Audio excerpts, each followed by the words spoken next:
नमस्कार, मैं स्वाति गौर। मैं नुपुर रस्तोगी। आज हम आपका स्वागत करते हैं हैप्पीनेस के इस सेशन में, हैप्पीनेस के सत्र में, जिसकी शुरुआत हम माइंडफुल ब्रीथिंग से करेंगे।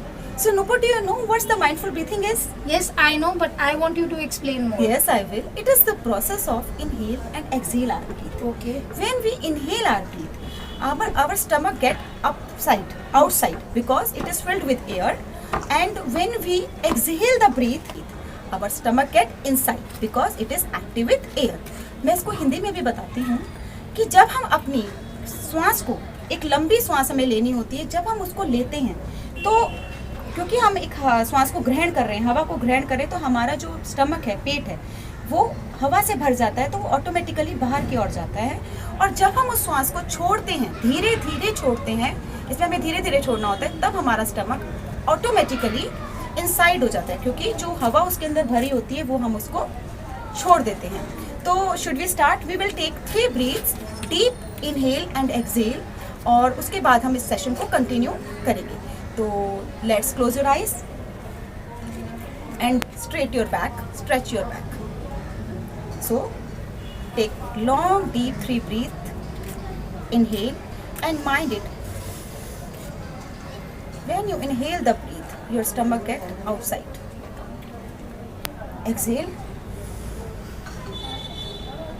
inhale, exhale, inhale, exhale. So we will continue our session. Wait, Swati, I need Yes. to ask something from you. Yes. So basically, when we breathe the air, तो मेरा स्टमक जो है वो अंदर जा रहा है, और जैसे कि आपने बताया कि जब हम एयर अंदर लेंगे तो वो आगे की तरफ बढ़ेगा। Yes, yes, Nupur, it's a very good point. Actually, इसीलिए हम लोगों ने ये सेशन चालू किया, बिकॉज नॉर्मली जो नॉर्मल लाइफ में, आजकल प्रेजेंट लाइफ में, हम भूल गए कि हमें सांसों को लेना किस प्रकार है। हम उस तरीके को भूल गए। It is not the right way to take breath. क्योंकि आप साइंटिफिकली भी देखें कि अगर कोई चीज़ आप अंदर की ओर ले रहे हैं तो आप वो भरेगी तो वो फूलेगी, है ना, और जब हम उसको छोड़ रहे हैं तो वो अपने आप खाली होगी। तो जो हम करते हैं वो बहुत अपोजिट करते हैं, उसी को हमें ठीक करना है। इसका एक तरीका है, अगर आप देखें, जब आप सो रहे होते हैं, व्हेन यू आर स्लीपिंग, तब आप देखेंगे आपकी जो ये सांसों की प्रक्रिया है वो अपने आप ही स्मूथ राइट डायरेक्शन में चलती है। तो उस समय जो आप सांस ले रहे होते हैं, सांस छोड़ रहे होते हैं, वो बिल्कुल सही डायरेक्शन में होता है। तो मैं आपको दोबारा बताऊंगी कि जब हम अपनी सांस अंदर की ओर लेते हैं तो हमारा पेट फूलता है, वो बाहर की ओर आता है, और जब हम अपनी सांस को छोड़ते हैं, एक्सहेल करते हैं, तब हमारा जो पेट है वो ऑटोमेटिकली अंदर की ओर जाता है। It is the right process, और हमें इसको सही करना है, इसीलिए हमने ये सेशन को स्टार्ट किया है। It is very useful for all of us. So Nupur, have you understood कि हमें किस तरह से इस ब्रीथ को लेना है और छोड़ना है? तो इस चीज़ के लिए हमें प्रैक्टिस रोज करनी पड़ेगी, तभी ये नॉर्मली हमारी लाइफ में आएगा automatically. We have to take practice for this. तो I thank you Swati for the wonderful information. Okay, तो हम स्टार्ट करें आगे का सेशन। बिल्कुल। अब इस सेशन में हमें उसी जो क्लोज हमने अपनी आईज को किया था, आंखों को बंद करते हुए ही आगे का सेशन चालू करना है। उसमें हमें देखना है कि हमारे आसपास के वातावरण को एक्चुअली हमें जज करना है, ऑब्जर्व करना है, जिसमें आवाज़ें भी होती हैं और सेंसेस और भी होती हैं। Basically we should use our 5 senses in this session.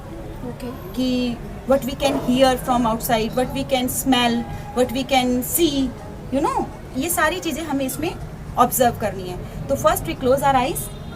You can open your eyes if you have any problem with closing eyes. आप अपनी आंखों को खोलकर भी ये प्रक्रिया को कर सकते हैं, आंखों को खोलकर नीचे की ओर देखकर भी आप ये प्रक्रिया कर सकते हैं। तो क्लोज योर आइज, और हम आगे के सेशन की ओर बढ़ेंगे।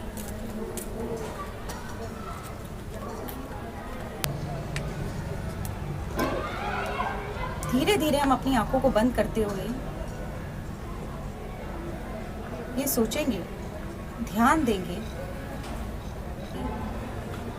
सुनने का प्रयास करेंगे कि कौन कौन सी आवाजें हमारी ओर आ रही हैं। Try to listen carefully. These sounds are coming to us. Is it coming from far or nearby? ये आवाज़ें आपको दूर से आती हुई सुनाई दे रही है या पास से आती हुई सुनाई दे रही है?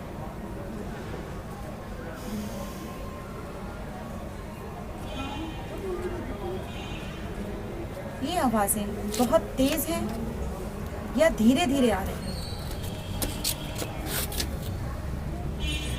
इट इज वेरी लाउड और नॉट?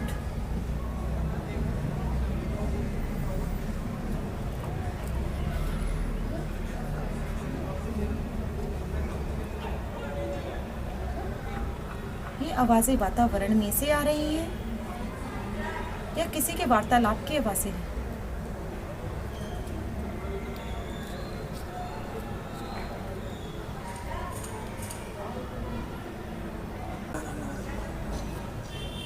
इसी सेशन को आगे बढ़ाते हुए अब हम देखेंगे कि हम क्या स्मेल कर पा रहे हैं। कोशिश करिए ये सूंघने की कि कौन कौन सी स्मेल आपकी ओर आ पा रही है, कौन कौन सी फ्रेग्रेंस आपकी ओर आ पा रही है।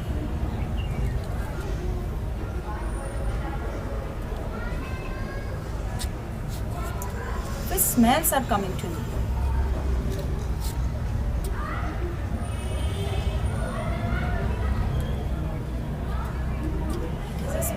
It is a fragrance of flower. It is a fragrance of air. Yes.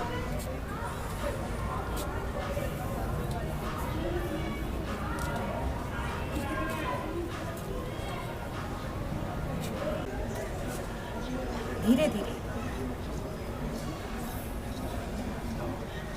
अब कोशिश करिए ये फाउंड आउट करने की कौन से टचेस आप फील कर पा रहे हो।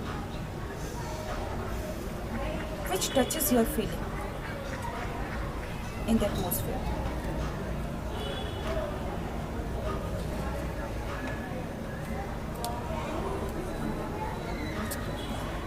कौन कौन से टच आप अपने वातावरण से फील कर पा रहे हैं इस समय? It can be a touch of air. It can be a touch of vibration. Or your clothes.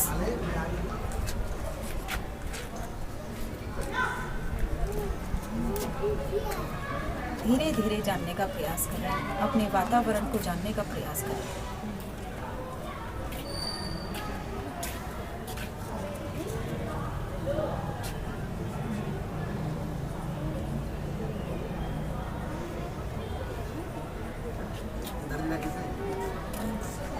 अब धीरे धीरे अपनी आंखों को खोलें, ओपन योर आइज, धीरे धीरे।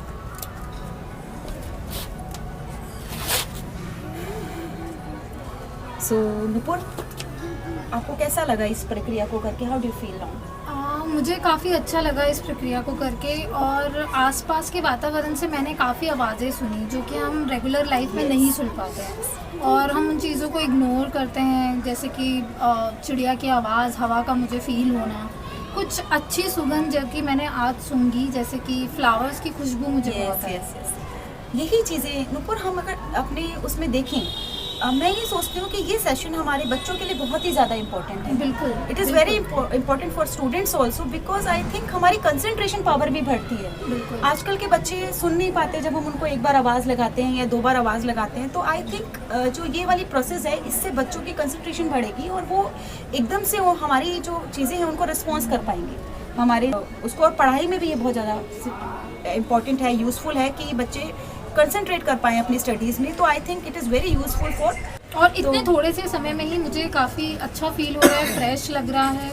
आई can hear the sound clearly. Okay fine. तो I hope that we should do it regularly at our homes. This is the story about Riya and her mother and burnt bread. Here's the bread means roti. So I should say burnt roti. This is a story about burnt roti. Riya came back from school when she was feeling very hungry. As soon she entered the house, she felt the aroma of her favorite vegetable and she quickly sat on the table.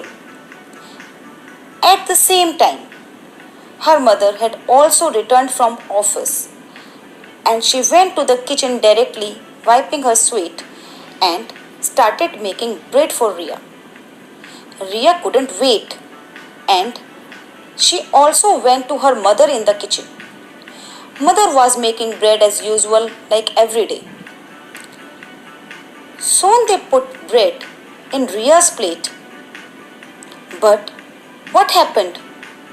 Riaz angrily said, "What is this? Burnt bread?" Yes, the bread was burnt. So Ria angrily said, "What is this? Burnt bread?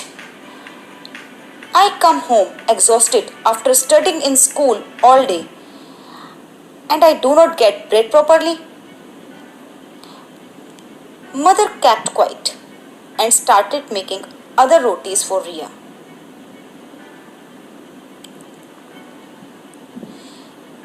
Ria ate the unburnt bread and went to her room. On the next day, when Ria returned home tired, she noticed that mother was not at home. Calling in the office revealed that today mother will be late in coming home due to overwork. Ria said, "It's okay, Mama, he'll come." She would make her own bread. Mother said, "Make a bread for me too." When mother came home, Ria hesitated to serve her bread. Why? Because the bread was burnt. But now the reaction of mother was, look at it. Mother thanked Ria, happily ate bread and vegetables. Ria remembered the incident of the previous day and realized how wrong her behavior towards her mother was.